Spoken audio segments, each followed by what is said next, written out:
Qui se souviendrait qu'à cet endroit de l'Isère, au-dessus du village de Motier, naquit la puissante famille de Boxozel, l'une des plus anciennes du Dauphiné, si ces vestiges d'un ensemble castral n'avaient pas été préservés. Aujourd'hui, on peut encore apercevoir cette ancienne motte castrale, une des plus remarquables de la région. Un rempart, antérieur au XIIIe siècle et dont certaines parties sont encore visibles, fermait le bourg.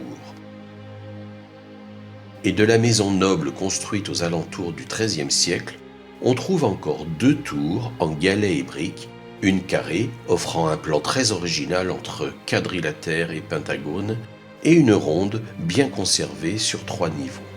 C'est vers l'an 1000 qu'un château de terre et de bois fut construit sur une motte castrale, permettant d'avoir une vue très large sur la plaine du Liers.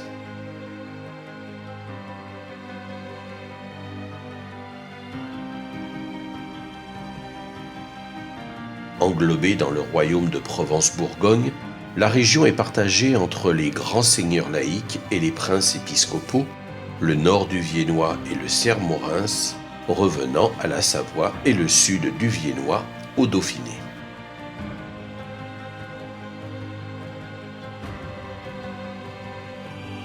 Après ce partage, Boxozel était une enclave savoyarde en Dauphiné qui permettait de contrôler les accès vers Grenoble, Lyon, Vienne et Chambéry.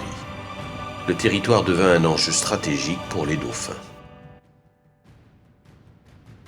Le château fut souvent assiégé, même si les Boxozel essayaient d'être les arbitres des conflits entre la Savoie et le Dauphiné, en se réfugiant aussi, si nécessaire, dans la vassalité de l'archevêque de Vienne.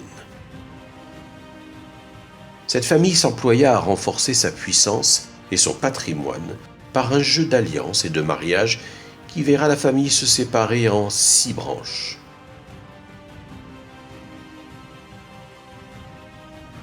Mais les nombreux conflits territoriaux ou les croisades coûtent cher et les obligent à partir du milieu du XIIIe siècle à hypothéquer des terres.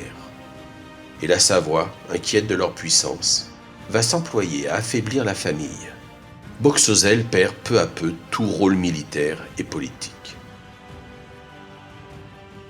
Après le traité de 1355, mettant fin aux guerres delphino-savoyardes, les habitants vont abandonner le bourg castral pour s'installer dans la plaine.